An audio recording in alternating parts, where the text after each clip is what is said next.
Nilainya ya sangat terbantu lah. Kalau semenjak ini kan sebelumnya kan tidak ada kan mahal harganya kan. Terbantu lah orang tuh.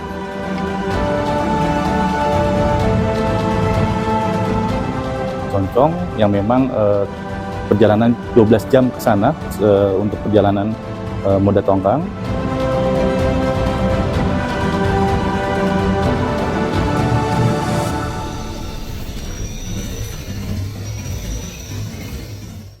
Roda ekonomi harus berputar untuk menghidupi seluruh masyarakat di Indonesia. Saat ini saya akan menuju di Pulau Concong Luar, salah satu pulau terluar di Indonesia di Provinsi Riau. Bagaimana cerita di sana mengenai kehidupan ekonomi? Mari kita lihat kehidupannya.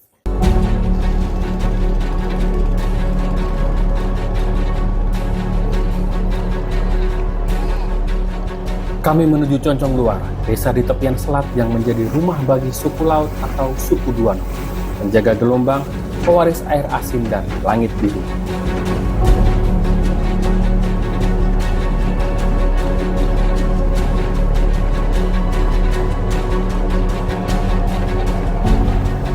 Dari Tembilahan, kapal kayu menembus arus menuju selatan.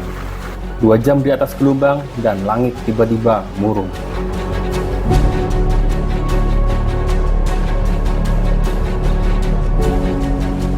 Badai datang tanpa permisi. Ombak memukul lambung kapal. Angin mengguncang terpal layar harapan. Di tengah kekacauan itu, kami harus mengisi solar langsung di atas kapal di atas laut. Di bawah hujan, tangan-tangan terburu, jerigen berpindah, dan percikan solar bercampur dengan air hujan yang asin. Bahkan hingga dilakukan naik ke atas kapal dengan kecepatan tinggi. Kali ini waktu menjadi musuh, karena jika air surut, kapal bisa karam. Tapi ini lautan, hanya keberanian yang mampu menunda takdir. Menjelang senja, hutan bakau menyambut di ujung desa. Di antara akar-akar raksasa itu berdiri kehidupan sederhana, rumah panggung, perahu kecil, dan wajah-wajah yang terbakar matahari. Suku Duano atau suku laut. Kini tinggal sebagian kecil dari mereka yang bertahan. Zaman telah berganti, tapi suara laut tetap menjadi nyanyian yang mereka dengar setiap pagi.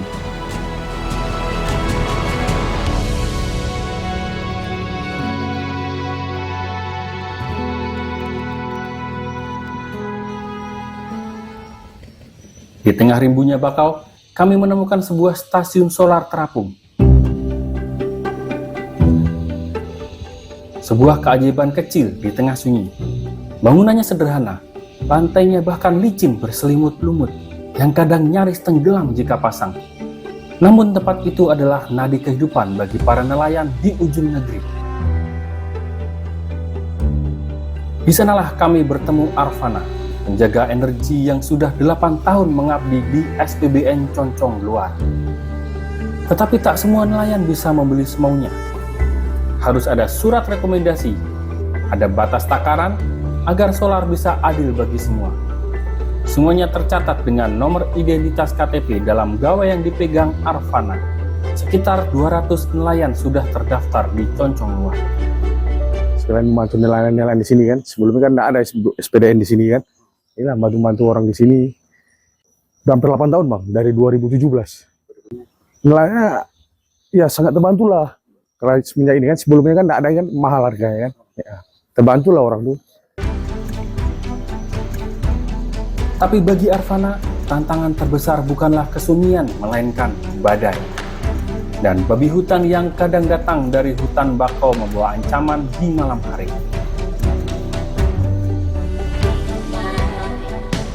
Masih dalam sinar matahari yang sama, datang seorang lelaki dengan langkah tergesa.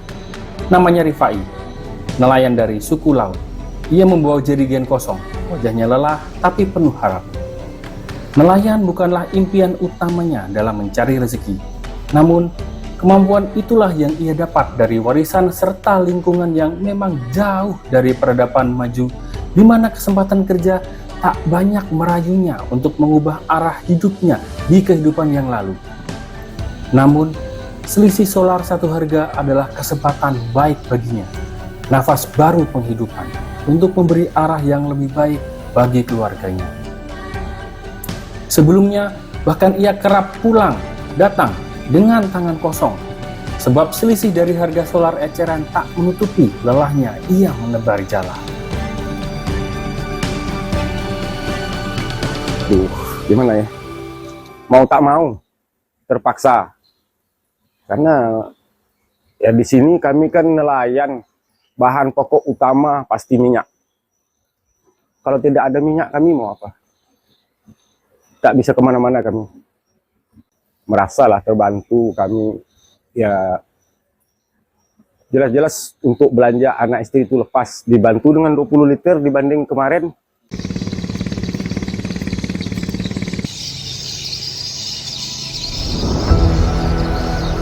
Langkah selanjutnya mengarahkan kami di tepian pemukiman.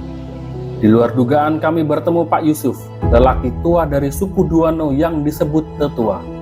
Rambutnya putih, tertutup topi. Bahasanya terbata tapi matanya dalam seperti laut tenang. Ia mungkin satu dari sedikit yang tersisa. Generasi terakhir penjaga laut yang kini lebih banyak diam, menyimpan kisah dalam ingatan asin. Sembari menggenggam tali jala yang tengah ia jahit, ia menyimpan kata-kata banyak dalam hati. Sampai akhirnya tersirat dua anaknya berhasil ia sekolahkan tinggi dari hasil menjadi nelayan. Dari hasil melaut itulah ia mampu menyekolahkan dua anaknya sampai kuliah perguruan tinggi di Pekanbaru.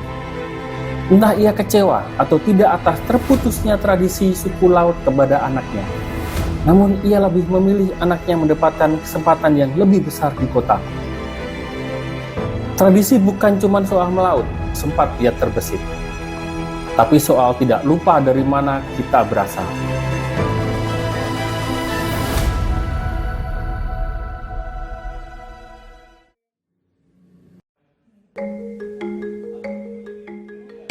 Dalam perjalanan pulang, kami bertemu awak kapal Pertamina. Salah satunya adalah manajer terminal bahan bakar area Tembilahan, Fahrudin.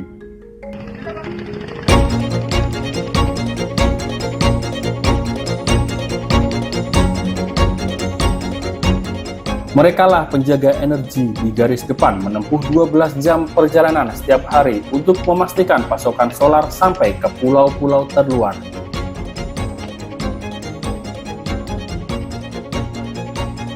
Pasang surut, badai, dan jarak bukan penghalang.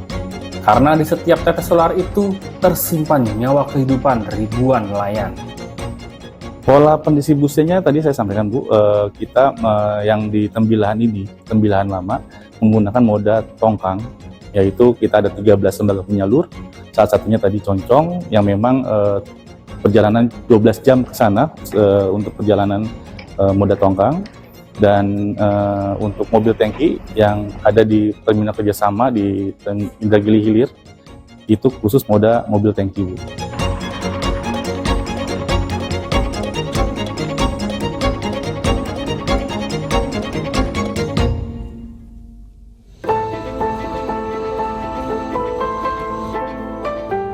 Dari perjalanan ini kami belajar, energi bukan sekedar bahan bakar. Ia adalah denyut kehidupan. BBM satu harga bukan hanya kebijakan, tapi jembatan harapan antara kota dan pesisir, antara daratan dan lautan. Di ujung Concong luar, kami melihat harapan tak pernah benar-benar surut. Selama masih ada yang menjaga laut, menjaga kehidupan, dan menjaga makna dari satu harga untuk semua, Indonesia akan tetap menyala dari pesisir sampai batas terakhir di negeri ini. Dari Concong Luar, Provinsi Riau, Vera Luciana, Afud Syafril, Kantor Berita Antara mewartakan.